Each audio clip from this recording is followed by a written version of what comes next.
Hello, my name's Stephen Walker. I'm a past pupil of Ballymena Academy. For nearly 200 years, young boys and young girls have gone through the doors of the Academy in Ballymena town. Many have gone on to forge careers in things like agriculture, finance, industry, medicine, media, and of course sport. And one of those who went on to establish a worldwide reputation was Willie John McBride. He played for Randalstown, he played for Ballymena, he captained Ulster, Ireland, and of course the Lions. And it's appropriate in this first ever Past Pupils podcast, we're talking to Willie John as the Lions are touring in Australia. Willie John, we'll come to your rugby career in a moment, but first, you were brought up in Moneyglass near Tombridge. What was that like? Well, Moneyglass, I was brought up with a family of, I had three brothers and a sister was the eldest. And funny enough, my eldest sister, or my sister, went to the academy, and my next brother stayed at home on the farm, and the brother before me, he went to the academy as well, and he just had left the academy when I joined the following year. So it's over 70 years since I really was at the academy. And living in Moneyglass, you can imagine it was quite a small farm that we had. And it wasn't long after the war years, so things were tough. And on the farm, it was fairly intensive farming. My mother was an amazing woman because my father died when I was 4 years of age. And she decided that she would hold on to the farm. So we all had our jobs to do. And I had my jobs to do, even though I went to the academy. And she was a brave woman, and she wanted us all to be educated properly. And she insisted that we get to the academy. And growing up without your dad, that must have been particularly tough. It was particularly tough. And that was one of my first memories. I was only 4 years old when he died. And he died very suddenly. And of course, today, we never really knew why he died. But it looked like something like heart attack. But they didn't do postmortems and things in those days. I think they just said sudden death. It was as simple as that. But they were tough years because on the farm, it was horses that we used to work the ground, and that was tough. There was no running water, there was no mains water, there was no electricity. So all those things, there was no tractors, very few tractors in the countryside in those days. So it was fairly intensive stuff on a farm. And your mum, was she an early role model for you? My mother was an amazing woman because she decided after my father died that she would hold on to the farm and that we would try and keep it going. And she was great because she designated all sorts of jobs to us as young people. I went to a little school called Dunedin. There was only, I think, about 25 to 30 pupils in the whole school. And here was I, and my mother was very keen that I go to the academy. And when you went to the academy, was it a culture shock? This is what I was just about to say, what a shock it was to go from a little school of about 30 pupils into hundreds of pupils at Ballymena Academy in Thomas Street. What a shock to the system that was. And I think I didn't recover for quite a while. And there were all sorts of rules in the school that you had to keep. And you had to be properly dressed, you had to wear your blazer. And I remember at that time, it was so silly, you had to wear a cap. I don't know if they wear a cap now, but you had to wear your school cap. No caps today. And if you were caught with no cap, you were in trouble. And I was in trouble a few times, I can tell you. What did you think of the rules? Did you break them? Well, simple, stupid rules like that, like wearing no cap. And I remember I got into a lot of trouble at school because I was caught one day playing football with one of my friends in the tennis court. And that was a dreadful sin. And were you a good student? Well, now, I don't think I'm down in the annals of the academic side of Ballymena Academy at all. No, I wasn't an academic in any shape or form. And one of the things I remember at that time thinking, why am I learning Latin? What a sort of stupid language is this? There's nobody speaks Latin. And I said, oh, yeah, the parish priest in Moneyglass, he would use Latin in the Mass, but nobody knew what he was talking about. And I can't see that that's going to be a big help to me later in life. I couldn't understand things like that. But you had to do it. But I had to do it, and it was a disaster. And what were your favourite subjects? My favourite subjects were maths. I liked a bit of geography. Funny enough, I tried hard to speak French. I don't know why. I tried hard. Maybe I fancied the school teacher who was a Miss Sloan. She was a lovely lady. Did you learn any French? A little bit of French, yes, and of course I've been there quite a bit over the years since then. But yeah, there were a few things that I could. Physics I liked. All the maths subjects I liked. Algebra, trigonometry, all that, I liked that. And then your life changed when somebody put a rugby ball in your hands. Well, I didn't play rugby at school at all in those early years because I was needed back home in the evening. I had to get, I remember, I think it was a 4:10 bus back to Moneyglass. And then we all had our little responsibilities on the farm. We all had our jobs to do on the farm when we got there. So I couldn't stay after school to play rugby or anything like that. But as time wore on and things became better and we got a tractor and things began to ease a little bit, I then decided that I would go out and try some sports. And I remember we went to the Waveney grounds behind the Waveney. And you would have been about 17? I was about 16 at that stage, 15, 16. And I remember I went out there and I remember the PE teacher was superb because he was a little guy called Finney. And he was teaching us to put the shot and throw the javelin and throw the discus. And I remember there was a pole vault there.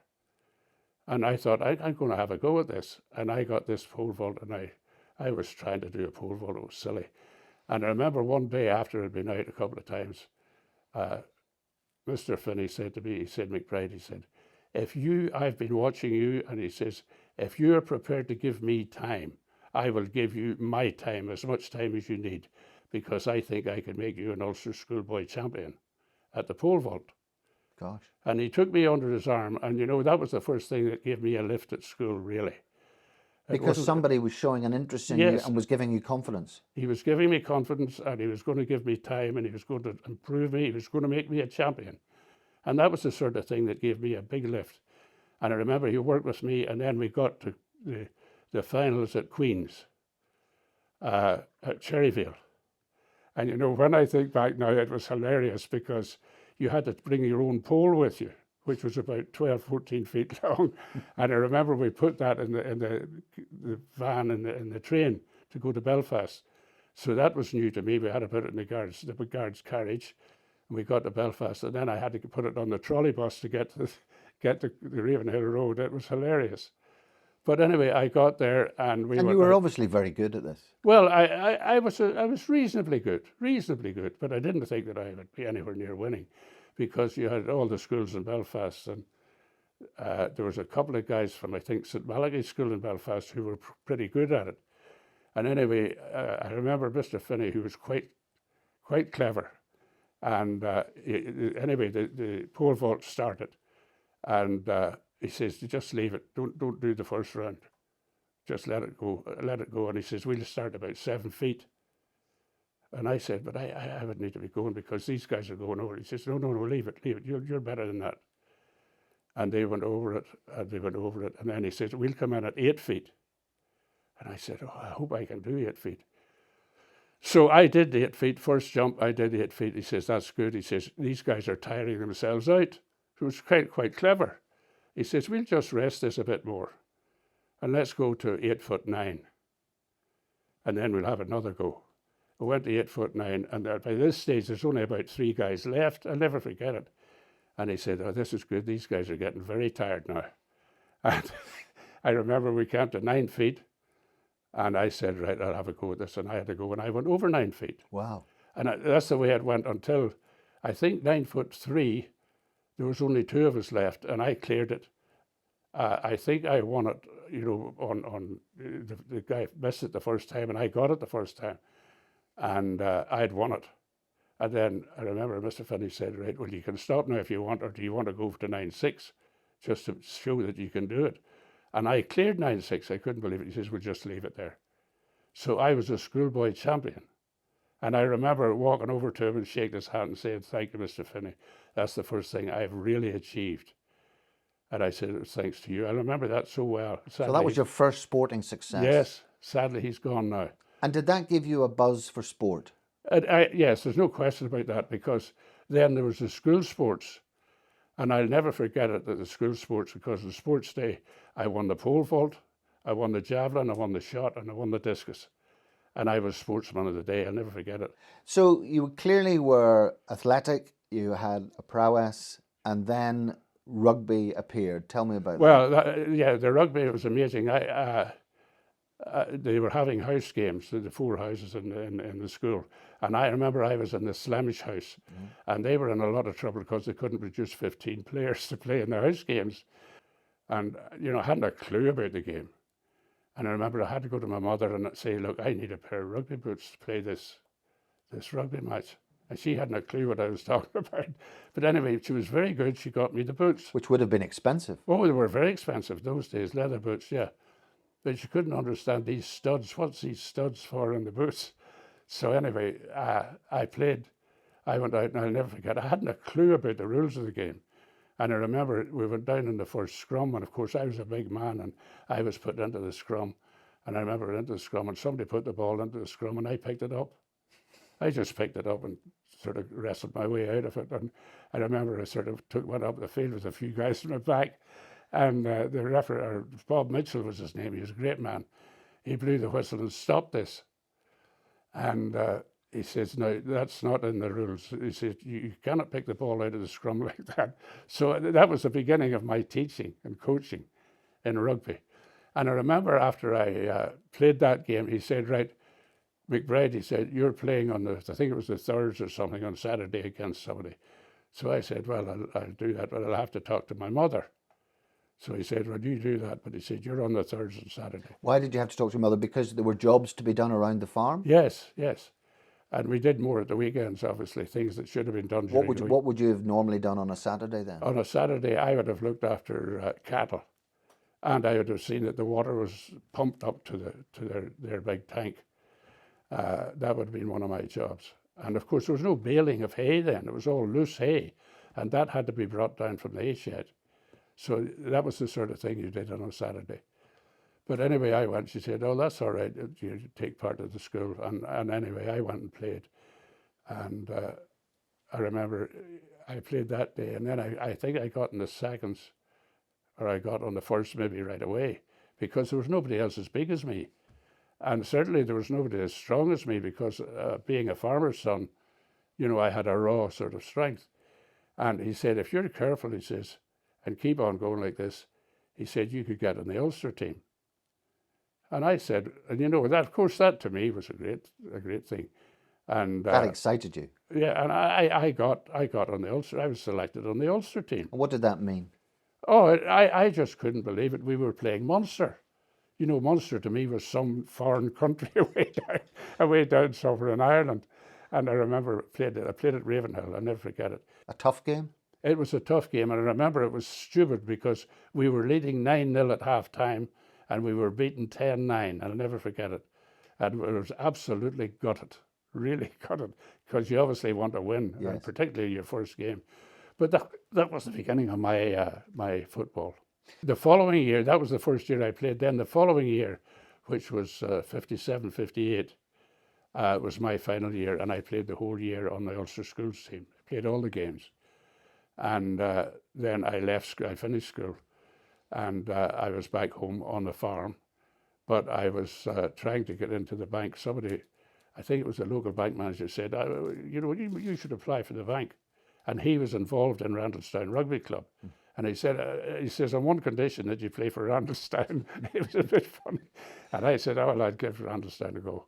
So anyway, I played for Randallstown, and that was hilarious because I used to ride the bicycles from Moneyglass into Randallstown, and Randallstown didn't really have a pitch in those days. Lord O'Neill allowed them the loan of some ground, I think, for a peppercorn fee of about £0.50 or something, and it was marked off. And I remember I went in there, and they had a hut where you went in and changed. And I remember the second week I was there, one of the alligators said to me, he said, could you come in a bit earlier next week? He says, about an hour before the match. And I said, well, what's the problem with that? He says, well, as you can see, he says, the cattle and sheep are here, we've got to pick up the droppings, he says, before the match. And it was hilarious. And, when I went in and they gave you a shovel and a wheelbarrow, You were right. You brushed this up right. It was amazing. And That never happened on a Lions well, tour. I said to the guy, I said to the chairman, I said, you do this every week? Oh, he says, if we're playing a Belfast team, we don't bother. Home advantage. Yeah. But it was good. I enjoyed Randallstown. It was And then good. eventually the move to Well, Ballymena. the move came. There was 3 guys came out from Ballymena one weekend. I remember to see me, and I think one was Hugh Allen. There was Bob Leslie, and I think Jimmy White was the other one. 3 of them came out and asked me would I join Ballymena, and I said yeah. I said yeah, that would be lovely. Somebody else wants me. It's a bigger club. It was a senior club, what they called a senior club. And I said, well, that's good. So I told Randallstown that I was going to Ballymena, and they were happy enough. It was after the first year that I played for Ballymena, who were a good team at that stage. And of course, I had met Sid Miller, who again was a former Ballymena Academy pupil. And I had met him, and he had got on the Irish team, and indeed in 1959, he went with the Lions.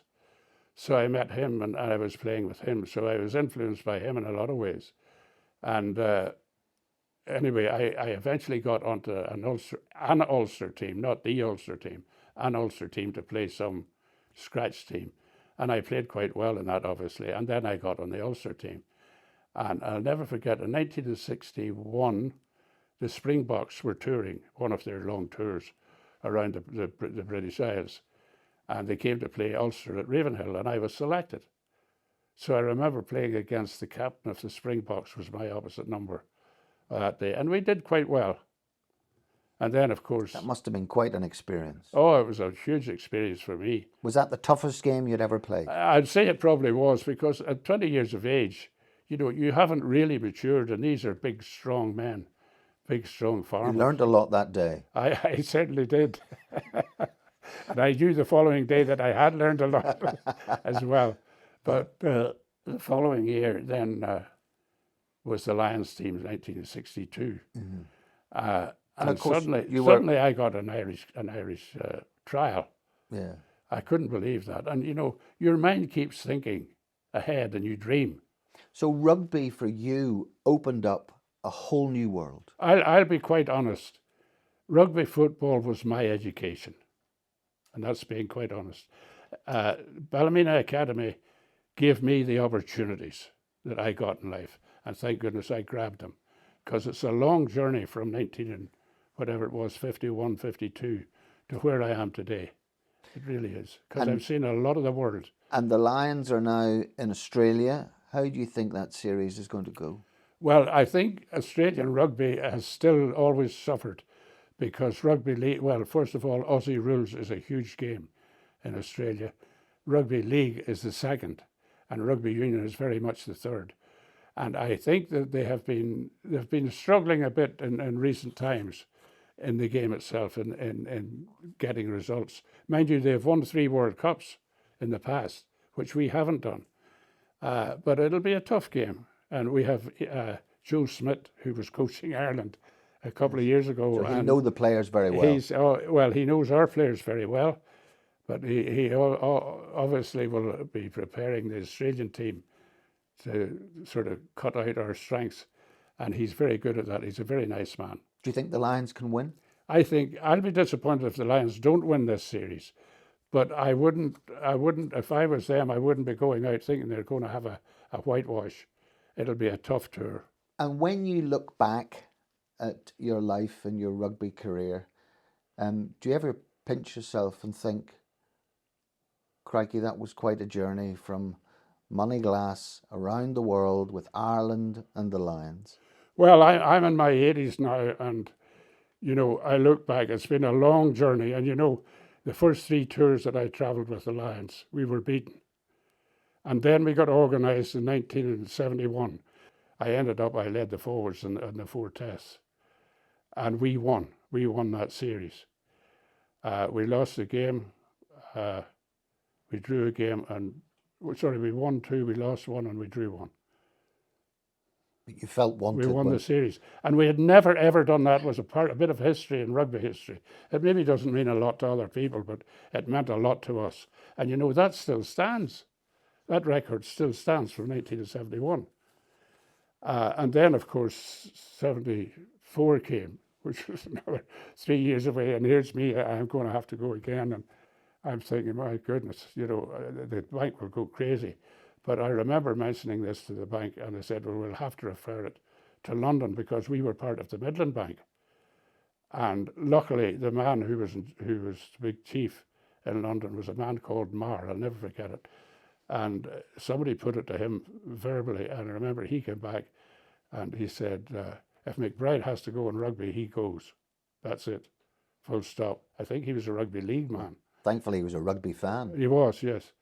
And anyway, during that year, of course, Sid Miller, who I had played with in 62 in the Lions, and again in 68 in South Africa. So he knew a lot about South African rugby, and indeed so did I at this stage. And he was selected as coach. So Sid and I, obviously, for Ballymena, was a huge thing that the coach and the captain, as it turned out to be. And we had a long chat that year, 1974, and I was captain of Ireland. And Sid was coach of Ireland in 1974. And we won the international championship that year. I couldn't believe it. We won it on points. So that was a good start. But I didn't really know that I was captain, even though Sid talked to me as if I was going to be captain, but he couldn't tell me.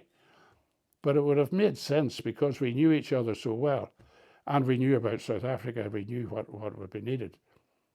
So the team's picked, and I'm announced as captain, and Sid's the coach, and that was a huge thing in rugby circles, and certainly a huge thing for Ballymena. And we went off to South Africa. Now, do you ever think it was a mistake to go? Never. I'd never crossed my mind. Because, you know, if you think of, you know, those were the years, I left here in 1974 when there was a workers' strike. Everything was in disaster, total disaster. And we never got involved in politics in rugby in Ireland. It was always an Irish rugby union. And we never got involved in politics. Now, I wasn't going to change the politics in Ireland. How am I going to change the politics in South Africa? But I can show little sort of glimmers of hope that things can be done. And I was involved, you know, I'm going to be involved in the team to do that. And we certainly weren't going to get involved in politics in South Africa. We were there simply to play rugby. So it never, ever crossed my mind. And even looking back now, you still think it was the right thing? I think it was the right thing to do. And I don't think that we delayed the breakup of apartheid by one day. When you're away on tour, obviously it puts a lot of pressure on family life back here at home, doesn't it? Yes, it was amazing in those amateur days. You know, really, family was never mentioned by the rugby union. You know, rugby union in those days, it was your choice, whereas today it's professional and they have to sign a contract. But in those days, family life suffered a lot, a huge lot. And I can remember going away on those tours, and Penny was left here alone with the two children. And, you know, we didn't have a lot of money. So she got through. But I think in 74, when I went off, it was the workers' strike here in Northern Ireland. And she was finding it very tough. And I remember at one stage, she couldn't get petrol even for the car. And she had to, she comes from Malahide, so she had to go back down to Malahide to get a bit of reasonable life. And you've received lots of honours on the pitch, captaincies, trophies, lots of things like that. But you've also received honours off the pitch as well, haven't you? Yeah, I've been very blessed. I've been very blessed all my life. I remember, first of all, I got a doctorate from University College Dublin, which I treasure. It was Gareth Fitzgerald, who was the former Taoiseach, who presented me with it. So it was nice. It was a nice day, and we all went down there. And then, of course, I was made a freeman of the borough here, which is a nice gesture as well. And then, of course, I was honoured by the Queen. In 1971, I got an MBE, and you know, one of the greatest thrills of my life is that I was able to take my mother to London. You know, can you imagine my mother getting on an aeroplane? She had never been near an aeroplane, and here I am, and I have to talk her through this and get her to London. And to be in London, like something she heard about, it could be anywhere, hundreds of miles away. And I get her to London, and then we get to Buckingham Palace. And I remember, I'll never forget her eyes when we got inside, and she's sort of getting the feel of the whole place. And it was amazing, and what a thrill it was to be able to do that. And then, sadly, I got a CBE, and at that stage she'd got Alzheimer's, and wasn't able to come. And the other sad thing is that my sister ended up as a nursing sister, senior nursing sister in the Royal Victoria, and she got an MBE because she had been dealing with all the problems with the Troubles as well. And my mother never knew that she had two of the family who were honoured by the Queen. So we've been blessed, and I've been very blessed with all that in my life. It's been a fairly long journey, but it's been a good journey. There have been downs, but there's been many ups. Willie John McBride, thank you very much for talking to us. Thank you.